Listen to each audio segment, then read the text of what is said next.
अस्सलाम वालेकुम जी। उम्मीद है आप तमाम स्टूडेंट्स खैरियत से होंगे। मेरा नाम मोहम्मद उमर खान है और आप देख रहे हैं दी लॉ चैनल।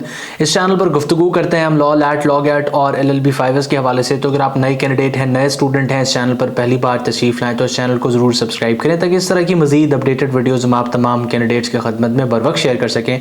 आज के इस लेक्चर में हम डिस्कस करने वाले हैं लॉ एडमिशन टेस्ट के हवाले से। आप तमाम लोग जानते हैं कि 24 नवंबर 2024 को सिंध में और बलूचिस्तान में लॉ एडमिशन टेस्ट कंडक्ट हो रहा है और 1 दिसंबर 2024 को इस साल का आखिरी लॉ एडमिशन टेस्ट कंडक्ट हो रहा है पंजाब में, गिलगित बल्तिस्तान में और खैबर पख्तूनख्वा में। तो वो तमाम लोग जो सिंध और बलूचिस्तान के लॉ एडमिशन टेस्ट में अपेयर होने वाले हैं, आप तमाम लोगों के पास काफ़ी कम वक्त है कि आप अपनी जो है वो प्रिपरेशन को वाइंड अप करें और अपने आप को एग्ज़ाम डे के हवाले से प्रिपेयर करें। तो आज के इस लेक्चर में हम डिस्कस करेंगे कि किस तरीके से आप जो है वो अपनी प्रिपरेशन को वाइंड अप कर सकते हैं। जो चीज़ें आपने ऑलरेडी कवर की हैं उनको आप रिवाइज कर सकते हैं और किस तरीके से अपने अंदर कॉन्फिडेंस लेके आ सकते हैं ताकि आप टेस्ट डे में बेहतरीन तरीके से परफॉर्म करें। तो ये वीडियो आप देख रहे हैं 21 नवंबर 2024 जुमेरात के दिन। हो सकता है इससे लेट भी आप इसको देखें, लेकिन अगर हम इस डेट के अकॉर्डिंग देखें तो हमारे पास 2 दिन बचते हैं और तीसरे दिन हमारा जो है वो लैट का टेस्ट कंडक्ट होना है।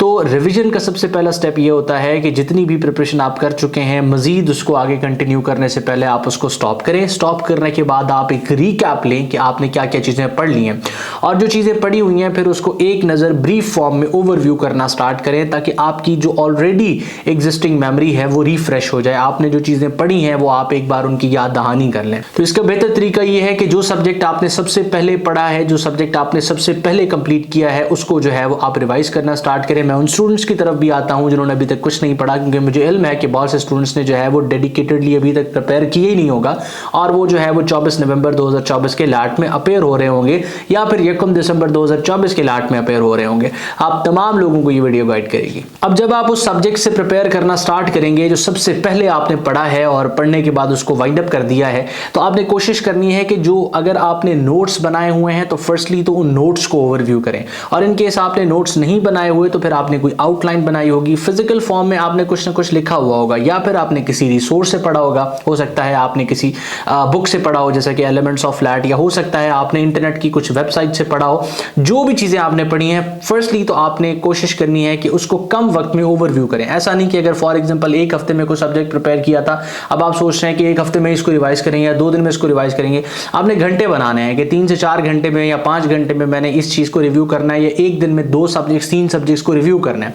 जो चीज़ें पढ़ी हैं सिर्फ और सिर्फ उनको पढ़ना है, नई चीज़ को नहीं पढ़ना। ओवरव्यू करने के बाद जब आपको लगे कि इस सब्जेक्ट को मैं ओवरव्यू कर चुका हूँ, उस मटेरियल से जो चीज़ें ऑलरेडी जो है वो मैंने पढ़ी हैं या ऑलरेडी जो चीज़ें मैंने अपने नोट्स में इंक्लूड की हैं, उसके बाद आपने ये करना है कि आप उसी सब्जेक्ट के क्वेश्चंस को सर्च कर लें इंटरनेट पे और आप 15 से 20 मिनट, आधे घंटे की एक एक्टिविटी करें कि रैंडम क्वेश्चंस को देखें। जो क्वेश्चन आपने पढ़ लिए हैं अगर वो आपको वहां पर नजर आ रहे हैं, आप उनको डेफिनेटली बात को सॉल्व कर लेंगे और वो क्वेश्चन आपके सामने आ रहे हैं जो आपने नहीं पढ़े तो आप उनको एक नज़र ओवरव्यू करते जाएं। इससे आपको अंदाजा होगा कि अगर रैंडम आप 50 से 100 MCQs किसी सब्जेक्ट के देखते हैं इंटरनेट पे तो क्या आप उनको सॉल्व करने में कामयाब होते हैं या नहीं।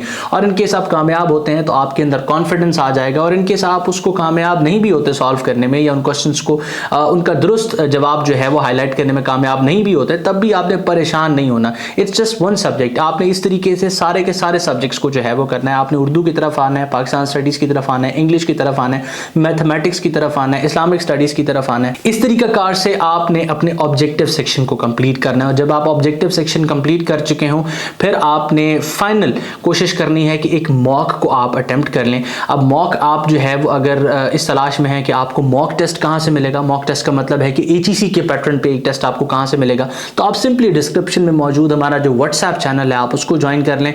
वहाँ पे आपको फ्री ऑफ कॉस्ट वो मॉक टेस्ट दे दिया जाएगा जिसको आप सॉल्व कर सकते हैं। उसमें 75 ऑब्जेक्टिव के क्वेश्चन होंगे, उसमें सब्जेक्टिव जो है वो इंक्लूडेड होगा। इसके अलावा आप अगर लगता है आपको कि सब्जेक्टिव का सेक्शन आपने सॉल्व किया है, आप उसको इवेल्युएट करना चाहते हैं, तो सिंपली आप स्क्रीन पर मौजूद व्हाट्सएप नंबर को यूज़ करके हमारे काउंसलर के साथ इन टच आ सकते हैं और उनको जो है वो अपना टॉपिक सबमिट करवा के उस पर रिव्यू हासिल कर सकते हैं। तो इस तरीकाकार से आप जो है वो अपनी रिवीजन करेंगे।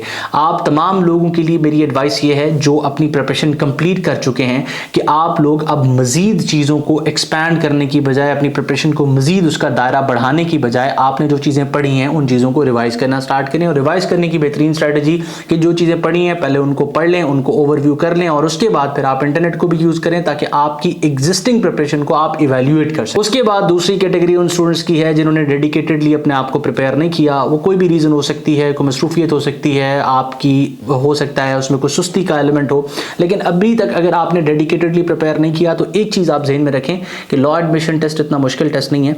आपने अगर इंटरमीडिएट की हुई है तो लॉ एडमिशन टेस्ट के तकरीबन सारे सब्जेक्ट्स ऐसे हैं जो मैट्रिक और इंटर में ऑलरेडी पढ़ाए गए, तो उसी नॉलेज को जो है वो जज किया जा रहा है। लेकिन ये थोड़ा सा डिफरेंट टेस्ट होता है वो इस लिहाज से कि एक तो ये आपकी एप्टीट्यूड को डायरेक्टली टेस्ट कर रहा है, दूसरा इसमें मल्टीपल चॉइस क्वेश्चन है, यानी कि आपको कोई सवाल नहीं दिया गया जिस पे आप अपनी ओपिनियन लिख सकते हैं। आपसे एक सर्टेन नॉलेज रिक्वायर किया गया है किसी भी फैक्ट के हवाले से। अगर आपको आता होगा तो आप दुरुस्त जवाब को हाईलाइट करेंगे, वरना फिर अल्टीमेटली आपको जो है वो 4 ऑप्शन में से किसी एक को सिलेक्ट करना पड़ेगा और उसमें जो है वो आपके जवाब गलत होने के चांसेस बहुत ज्यादा हैं। तो वो तमाम लोग जिन्होंने अभी तक डेडिकेटेडली प्रिपेयर नहीं किया, आप सिंपली ये कर सकते हैं कि आप इंटरनेट को यूज कर सकते हैं, रैंडम एमसीक्यूज को आप पढ़ना स्टार्ट करें, उससे आपका जो मसला है वो काफी हद तक सॉल्व हो जाएगा, आपको कॉन्फिडेंस आ जाएगा। आप देखेंगे कि बहुत से ऐसे क्वेश्चन एग्जिस्ट करते होंगे जो ऑलरेडी आपको आते होंगे, और अगर इनकेस कोई क्वेश्चन नहीं आते तो आप उनको सिर्फ ओवरव्यू कर सकते हैं। तो बजाय इसके कि आप ये वक्त सिर्फ इस तरीके से गुजार दें कि आपने कुछ भी नहीं पढ़ा, आपको कुछ भी नहीं आता और आप कंफ्यूज हो या आप टेस्ट मिस करने की सोचें, तो उससे बेहतर यह है कि जितनी चीजें आपसे कवर होती हैं आप उतनी चीजों को कवर करने की कोशिश करें, और जितना ज्यादा आप पढ़ सकते हैं आप उतना ज्यादा पढ़ें। जो भी आपके पास रिमेनिंग टाइम है आप उसको यूटिलाइज करने की कोशिश करें ताकि टेस्ट डे पे आप बेहतरीन तरीके से परफॉर्म कर सकें।